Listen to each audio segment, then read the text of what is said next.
I'm proud to stand here as a member of the union movement, as one of many who lead our movement, like all of you.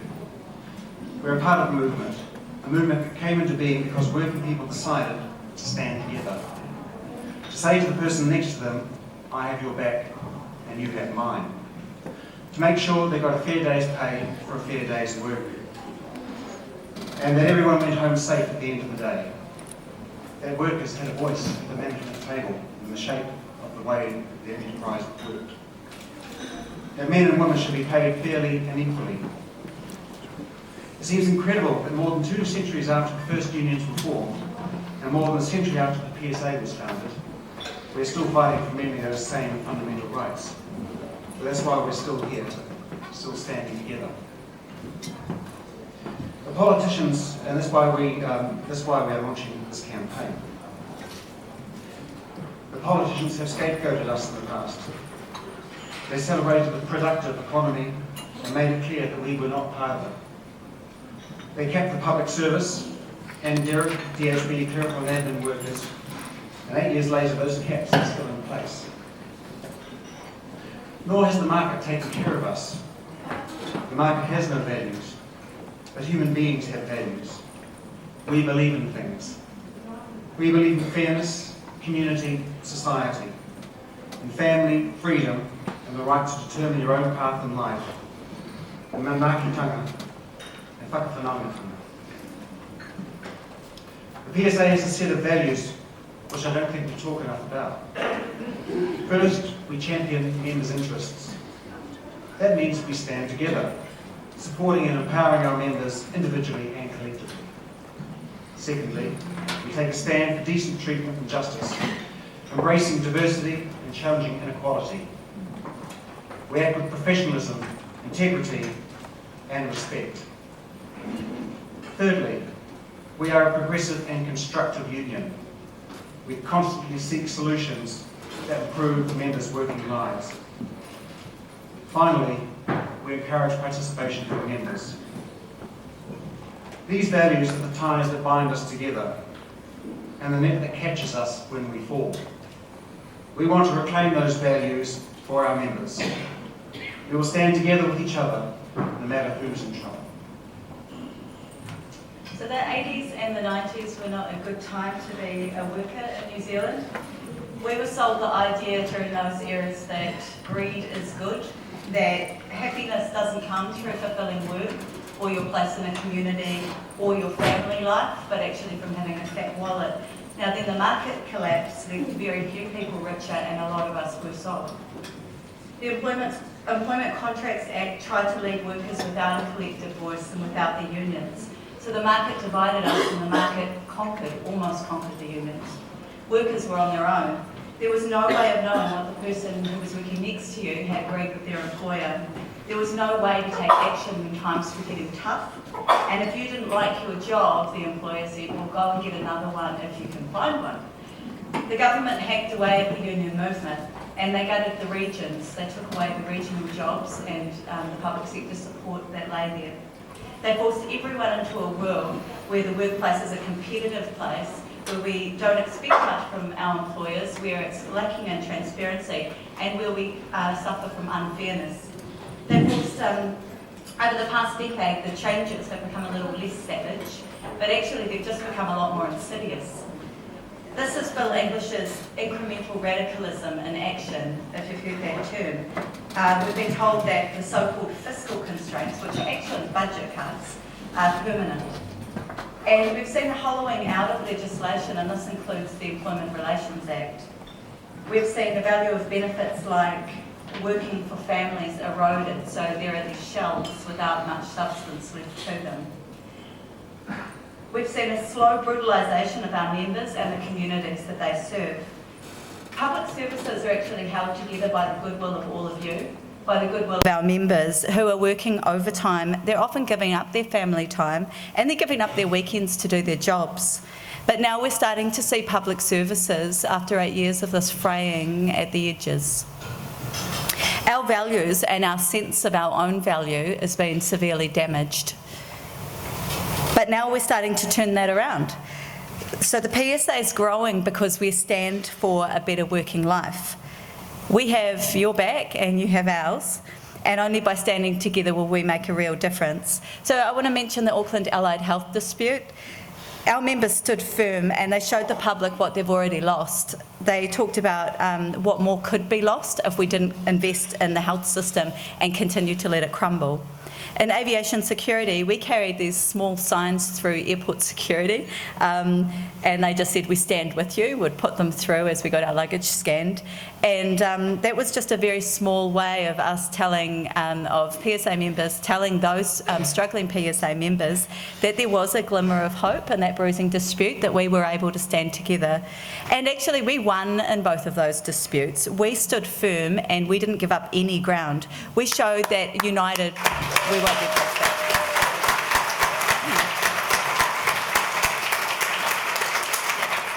And I also want to acknowledge our members from the Māori Land Court, because they have hundreds of years of accumulated knowledge, and that's a taonga to their regions. And they're facing big changes. The PSA union are helping them get their voices heard, and they know, I hope they know, that we're standing with them.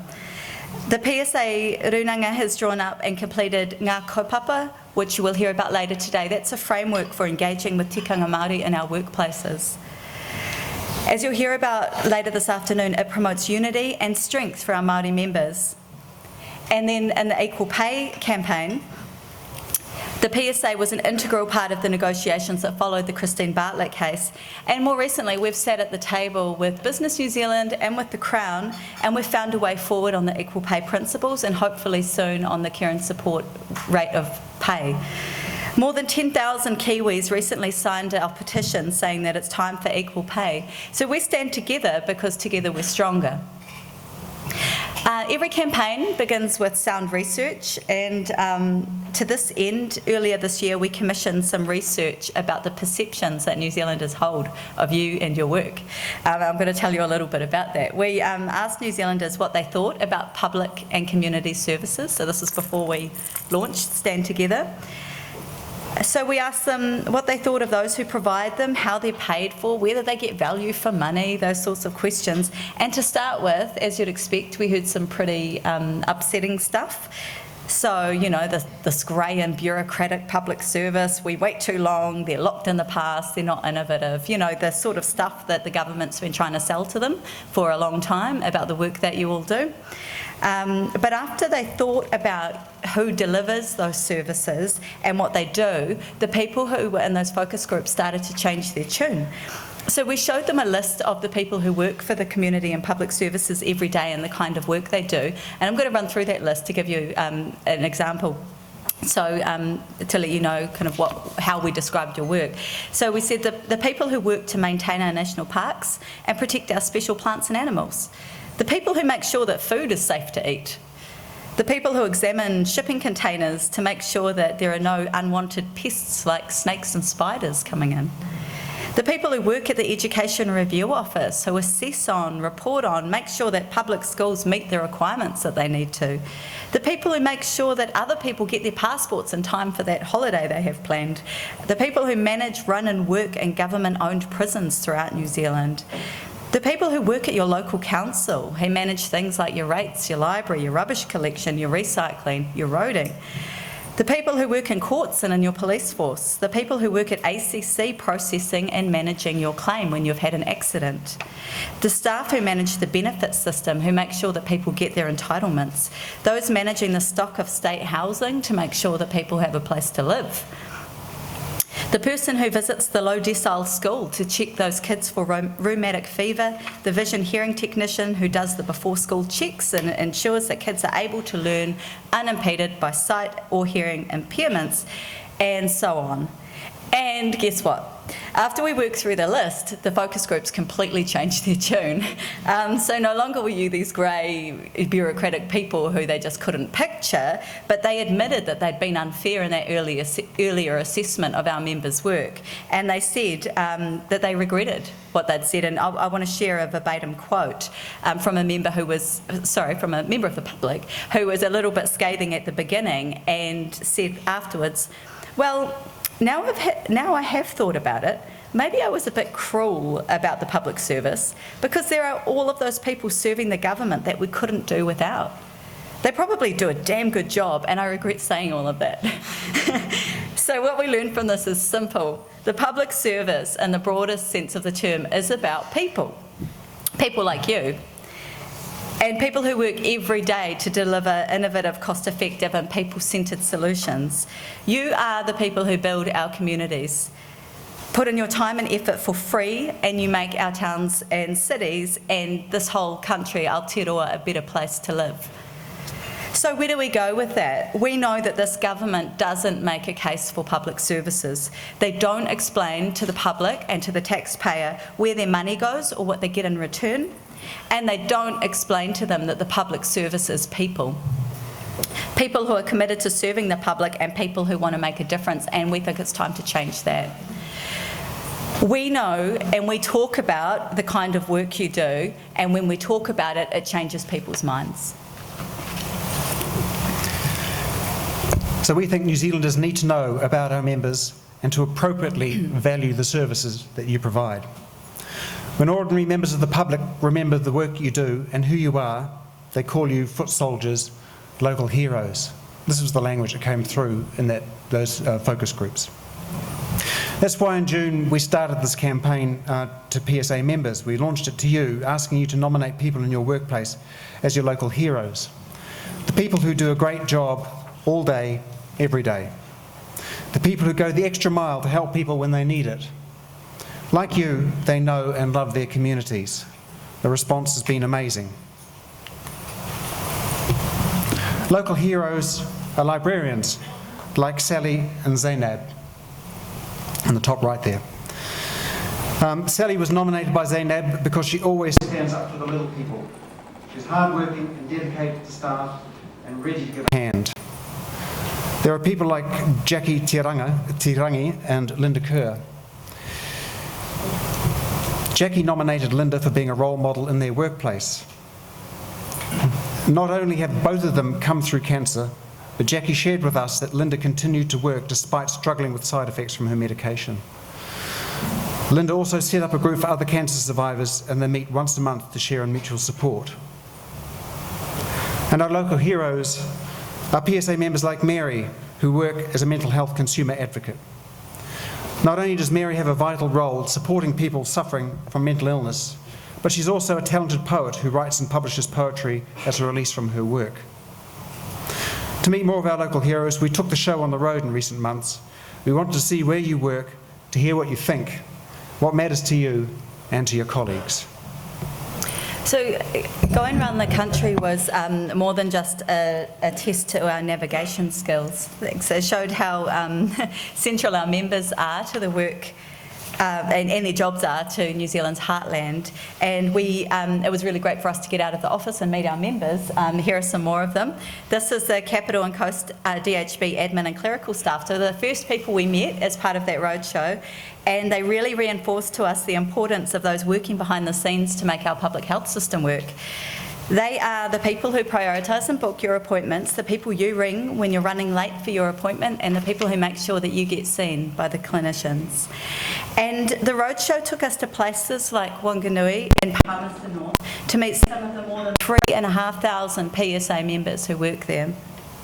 One of our members generously took us behind the scenes of the Wanganui Museum to see their taonga, and we were absolutely blown away by the depths of the collection there and the countless stories and just how much information was in their memories and minds about the taonga that they keep at that museum.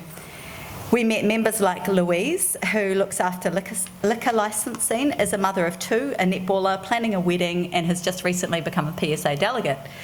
These are the amazing people who make up our union, and they are our taonga. Meeting the people who work at the Wanganui Māori Land Court was an eye-opening experience for both of us. Between the people in this photo, there was well over 100 years of experience in their roles. And this experience shone through in that recent submission that they gave to the Parliament on the Te Ture Whenua Māori Bill, which would make huge changes actually to our laws on Māori land and change significantly the work of the people in this photo. It's an example of how our members across the country use their skills and experience every day to make a difference, not just in their own lives and their jobs, but in the very laws that govern this country. The visit to Christchurch was particularly hard. Sorry, I'll change the slide. There we go. As Glenn heard the stories firsthand from members who were supporting people struggling in the post-earthquake environment, and often they were helping people, but then going home to their own, disrupted family and home situations. PSA members at places like Hill Morton Hospital and Christchurch Community House are struggling with too few staff and too little time to properly support the increasing numbers of people in Christchurch who are relying on them for help. And one member said to Glenn, "Just enough has to do, but just enough is not enough." And we owe it to them to make things better.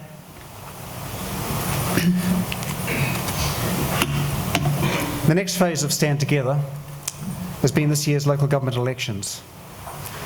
We represent thousands of members in the sector, and with the merger with the Southern Local Government Officers Union, we are now clearly the national union for local government workers. We know how hard you work and how much you care, all those workers in local government. We want to let our members know too, the wider membership, all our members, and the wider public. Local government is worth getting excited about. It's the branch of government that as citizens we connect with most. It's our local democracy, and it's close to home. From libraries and playgrounds, swimming pools and cultural festivals, to fixing broken pavements and picking up rubbish, local government workers make our communities great. We want to keep you in your jobs doing that great work. We want local assets in local hands. We want voters to reclaim their voice and vote. Local democracy matters. And to aid that, we partnered with Local Government New Zealand as part of their campaign to get people out and voting in local government. We want iwi rights respected and diversity promoted. And we shouldn't forget that, of course, we're also voting in DHB board elections at the same time as we vote in local government. So in the DHB sector, the publicly elected members are there to make our voices heard in the health system. We want better access to services, better funding for community providers, and a solution to the massive crisis facing mental health. We'll need candidates for local government and DHBs who share our vision, and increasingly we're seeing them step up. As this Congress meets, the last of the local election ballots will have arrived in people's letterboxes, or they should have done. And we'll know the outcome in a few weeks after voting closes on October the 7th. If you haven't voted already, make sure you do when you get home, and remind your friends and colleagues to vote too. We definitely have to raise the number of people who participate in local government elections. We need more people to vote. We need to take back our democracy. Which brings us to election 2017. Stand Together is also our election campaign for next year. We're working on our asks for the 2017 election, and we want you to be involved. We don't want this to be around rate cuts and tax cuts, because we know that means cuts to services and cuts to jobs. If there was fat to trim, fine, but we all know the fat's long gone, and the knife is scraping the bones. We say it's time to celebrate what we've still got and build on the good. Respect and value the work you do. So looking forward, everybody here and everybody in New Zealand wants to make New Zealand Aotearoa a good place to live. But here's the problem. Good jobs, a warm, dry house and a secure future, even though we know we all have a right to this, the current government isn't delivering these things for ordinary working people. And often, the people who are working to deliver those services are being made the scapegoats. And we want you to be respected and your work to be valued. As a worker and as a citizen. As PSA members, we have aspirations for a better working life, but also for a better life full stop, for a better, fairer Aotearoa New Zealand. As PSA members, we know, because we're closest to the action, how that might look. Between now and the end of the year, we'll be developing our election asks for whoever becomes the next government. We want better pay and better working conditions for PSA members. Equal pay has to be a priority. We need significant increases in investment in public services and in DHB budgets. We need an end to privatisation, and we need local democracy to be strengthened and protected. Tomorrow, PSA campaign organiser Connor Twyford will talk to you about how we'll reach out to you to pull together those election priorities and to reflect what you and what our wider membership wants to ask of any incoming government next year. On the campaign front, we'll be working with other unions to ensure that people get out to vote. Union members will be asked to talk to voters who would vote for a change in government if they actually do make it to the booth. And we need help, we need to offer help to those people who don't really know how to vote and get them information about the issues that will matter to them next year. From our own research, we know that everybody in this room and PSA members are highly likely to be voters. With your help, we can organise activities and meetings so that we can talk about the issues that matter to our members and to their whānau and their communities. And we can work with allies to make our election issues the election issues for 2017. So be part of the Stand Together campaign, because what we have, the values you believe in and the jobs that you do, they matter. Today at Congress, you can also have some fun. Go crazy in the photo booth. There will be a photo booth and some costumes and dress-ups later on. So tell us what you value and what you want for your families, and get your photo taken holding up a sign of what you want to see and for what you want to see for this country. And take part in those workshops tomorrow. Connor will tell you more about them in the morning, but they're promising to be very good, very informative, a good place to have a discussion. We've chosen topics that are dear to our members' hearts and the topics that we think are key to the election. So get stuck into that kōrero tomorrow. And please, when you leave this conference, take some of the energy, take some of that united PSA energy away with you, and talk about that with your friends and with your family, and especially with your colleagues. We need everybody here to be imagining a community and a society that we want to live in, a better place, and we need to make that happen. Next year, I'm going to be honest, we want a change in government.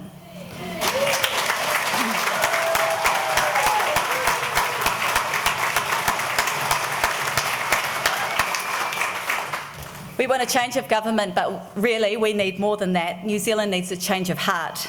And we're going to get that if we all stand together. So kia kaha PSA members, kia ora.